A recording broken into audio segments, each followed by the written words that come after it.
Salut tout le monde, aujourd'hui on se retrouve pour une nouvelle vidéo.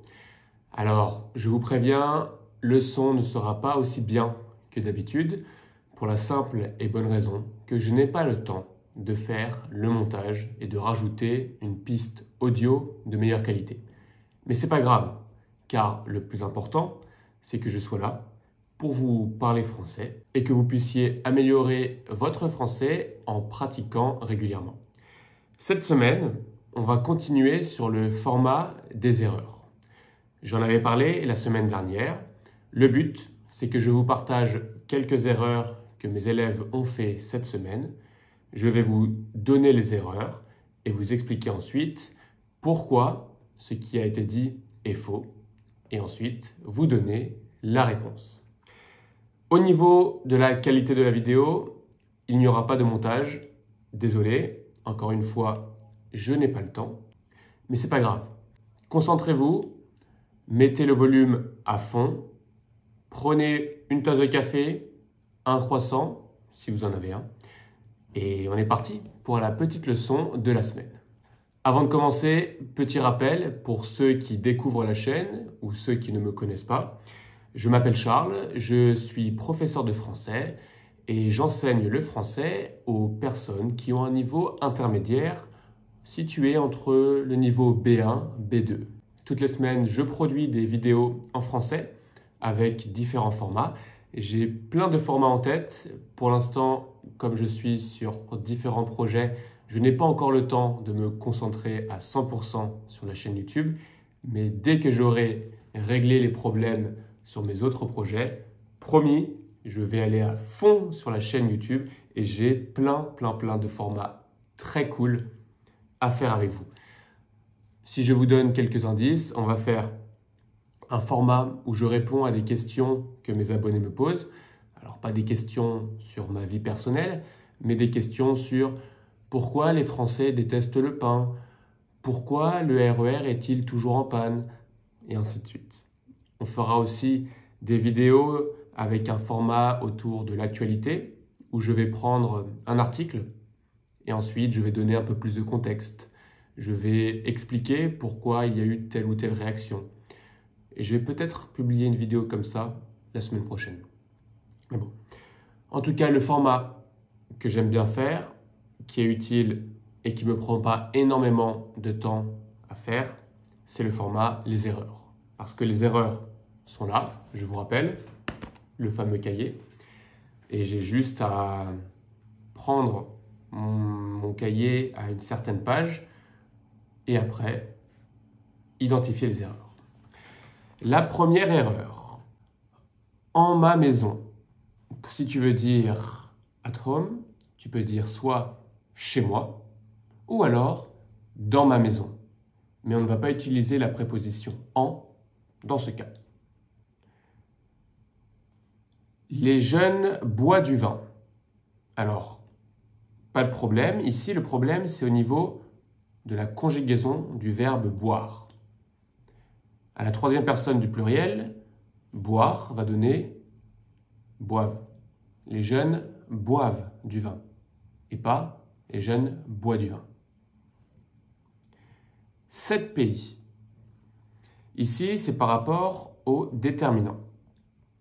Devant un nom masculin, un pays, on utilise normalement ce pays. Donc, ici, l'élève a, je pense, confondu le cas où les noms masculins commencent par une voyelle ou un H muet. Effectivement, devant homme, un homme, c'est masculin. Et pourtant, on ne va pas dire ce homme, on va dire cet homme. Pourquoi? Parce que homme commence par un H muet et ensuite il y a une voyelle O. Donc on utilise cet et pas ce. Pour résumer, ce devant les noms masculins. On utilise cet devant, enfin cet, C-E-T, devant les noms masculins qui commencent par une voyelle ou un H muet. Tu dois répondre. Alors ici, c'est le verbe answer, to answer. L'infinitif en français, c'est répondre et pas répondez. Donc on va dire tu dois répondre et pas tu dois répondre.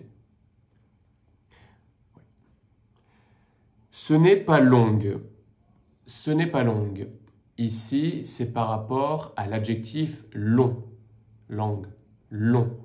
On va écrire L-O-N-G et pas L-O-N-G-U-E. Ce n'est pas long. It's not long. Ce n'est pas long. En Lisbonne, devant une ville, on va utiliser à et pas en. Donc, à Lisbonne. Actually. Alors, ça, c'est une erreur que font énormément de personnes qui ont un niveau intermédiaire en français. Je sais que actually, en anglais, ça veut dire en fait. Enfin, l'équivalent français de actually, c'est en fait. Ce n'est pas actuellement. Donc, ne traduisez pas actually par actuellement, mais traduisez actually par en fait. Si vous voulez dire actuellement, ça veut dire currently. OK?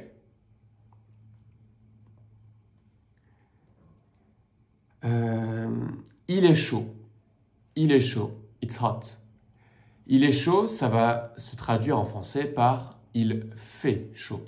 Donc, retenez bien cette structure en français pour dire qu'il fait chaud, qu'il fait froid, qu'il fait beau. On va utiliser il fait et pas il est.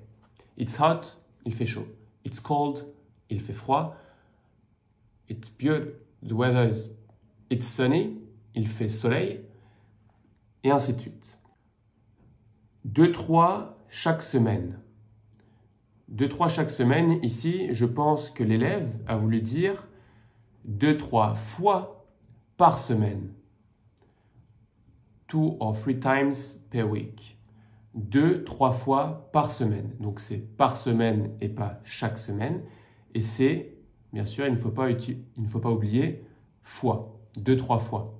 Si vous voulez dire 4 times per week, on va dire 4 fois par semaine. C'est une problème. Ici, l'erreur, c'est le une. On ne va pas dire une problème, mais un problème. Donc, c'est un problème. Et oui, vous avez fait attention. À l'oral, je n'ai pas dit c'est un problème, mais c'est un. C'est un. Donc, je vais faire la liaison entre le T de c'est et la voyelle, le U de un. C'est un problème. À la université. Vous savez maintenant que devant un nom, lorsque l'on utilise la et que le nom commence par une voyelle, comme ici le U, on va faire la liaison. On ne va pas dire la université, mais l'université.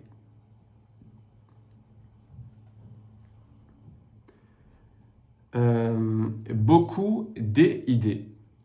On ne va pas dire beaucoup des idées, mais beaucoup d'idées.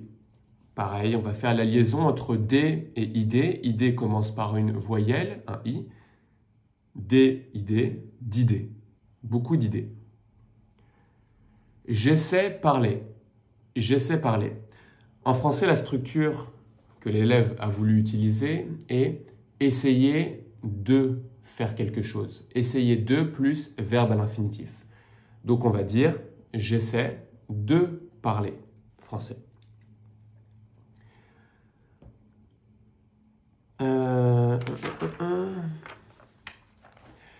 Université célébrée.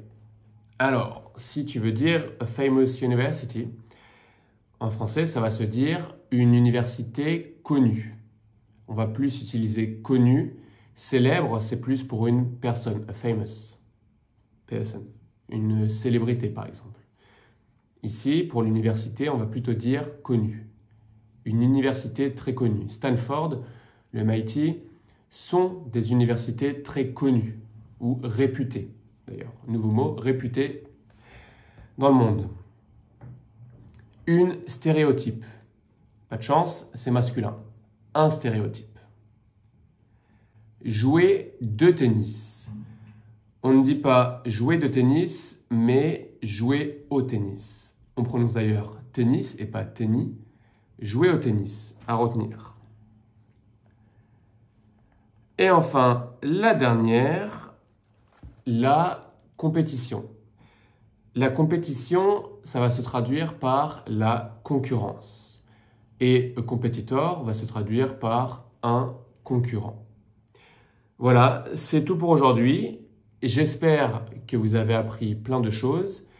Comme d'habitude, n'hésitez surtout pas à me donner votre avis sur la vidéo, à me poser des questions s'il y a des choses que vous n'avez pas compris. Abonnez-vous, mettez un like, ça me donne encore plus envie de faire des vidéos et ça me motive. Partagez avec des personnes qui apprennent le français et qui peuvent avoir un intérêt à regarder et écouter cette vidéo. Si jamais vous voulez approfondir votre français, allez regarder toutes les newsletters que j'écris chaque semaine. Écoutez mon podcast aussi, où j'aborde des sujets d'économie, des sujets assez variés en réalité, de culture aussi, de littérature, etc.